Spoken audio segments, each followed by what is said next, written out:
राम राम मंडळी, माझ्या ब्लॉग मध्ये तुमच्या सर्वांचं स्वागत आहे।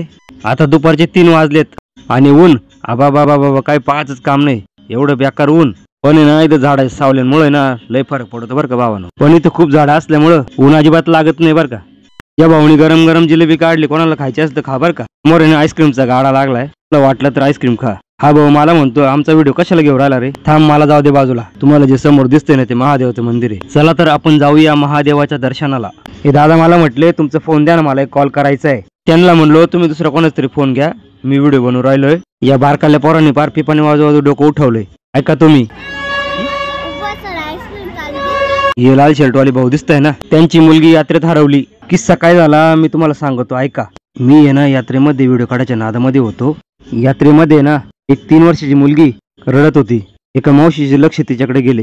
तिने मला विचारलं ही मुलगी कोणाची रडती हो। मी तिला म्हटलं मावशी मला काही सांगता येणार नाही बरं का। मग त्या मावशी आणि मी त्या मुलीकडे गेलो, ती बिचारी रडतच होती। मग आम्ही तिला विचारलंय बाळा तू कोणाची ग, तिला काही सांगता येत नव्हतं। आम्ही तिला पोलिसांकडे घेऊन गेलो आणि पोलिसांच्या स्वाधीन केलं। तिचे आई वडील मुलीला शोधता पोलिसांकडे आले। मग पोलिसांनी त्या मुलीला त्यांच्या आई वडिलांकडे सुपूर्द केले। तेव्हा आम्हाला कुठंतरी बरं वाटलं। तर भावानो असा होता तो किस्सा, जाऊ द्या मग काय। हे दादा पाहिलं का मस्त कशी सेल्फी घेऊन राहिले, त्यांना माहितच नाही मी त्यांचा व्हिडिओ घेऊन राहिलो। मंदिराजवळ बारी पाहिली का भावानो, तुफान गर्दी। काका कशी पाहिले का माझ्याकडे रागाने पाहत होते। आमचा नायगावचा आहे ना समाधान चव्हाण भाऊ। ही दीदी म्हटली काका मला व्हिडिओ मध्ये घ्या ना हो।